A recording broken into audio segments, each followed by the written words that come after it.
আপনারা জানেন যে গত 17 নভেম্বর 2025 তারিখ সন্ধ্যায় ঢাকা মহানগরীর পল্লবী থানাধীন মিরপুর 12 এলাকায় বিক্রমপুর স্যানিটারি ও হার্ডওয়্যার দোকানে 6 জন অজ্ঞাতনামা সন্ত্রাসী প্রকাশ্য দিবালোকে পিস্তল দিয়ে বুকে ও পিঠে অতর্কিত গুলি করে পল্লবী থানা যুবদলের সদস্য সচিব গোলাম কিবরিয়াকে হত্যা করে।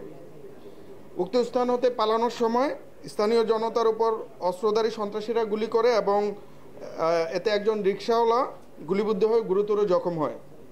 পরবর্তীতে ছাত্র জনতা তাদেরকে ধাওয়া করে জনি ভূঁইয়া নামক একজন সন্ত্রাসীকে আটক করে পল্লবী থানায় সোপর্দ করে।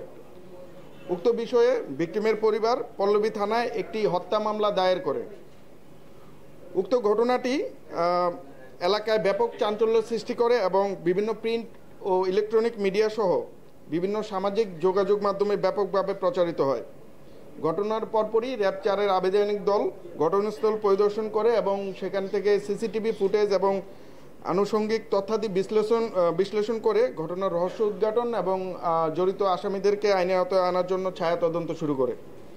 তারই ধারাবাহিকতায় গতকাল রাতে আমরা সাভার থানাধীন বিরুলিয়া এলাকা হতে গোলাম কিবরিয়া হত্যা মামলার এজান নামীয় আসামি এবং হত্যাকাণ্ডের নির্দেশদাতা ও পরিকল্পনাকারী মোহাম্মদ মনির হোসেন ওরফে সোহেল ওরফে পাতা সোহেল এবং জিএমপির টঙ্গী পশ্চিম থানাধীন মাজারবস্তি এলাকা হতে উক্ত হত্যাকাণ্ডের সন্দিগ্ধ ও 18টি মামলার শীর্ষ ও পলাতক সন্ত্রাসী মোহাম্মদ সুজন ওরফে বুকপোড়া সুজনকে গ্রেফতার করি। আসামিদের থেকে আমরা যেই প্রাথমিক যে তথ্যাদি পেয়েছি তাতে উক্ত ঘটনার পিছনে আমরা রাজনৈতিক কোন্দল এবং আধিপত্য বিস্তারকে কেন্দ্র করে উক্ত হত্যাকাণ্ডটি সংগঠিত হয়েছে বলে প্রাথমিকভাবে ধারণা পাই।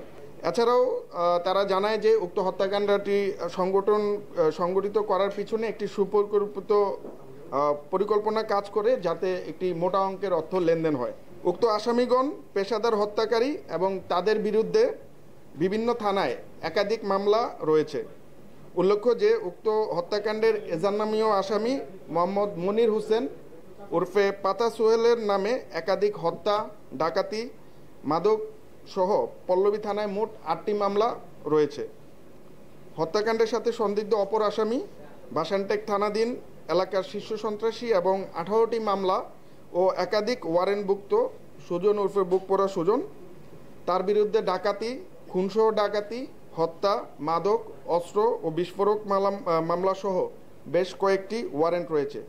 সে দীর্ঘদিন আইনশৃঙ্খলা রক্ষাকারী বাহিনীর চোখ ফাঁকি দিয়ে ঢাকা মহানগরীর বিভিন্ন স্থানে সংঘবদ্ধ অপরাধ চক্রের নেতৃত্ব দিয়ে আসছিল। মিরপুর কেন্দ্রিক বিভিন্ন সন্ত্রাসী কার্যক্রমে সুজন অস্ত্র সরবরাহ করে বলে প্রাথমিকভাবে জানা যায়।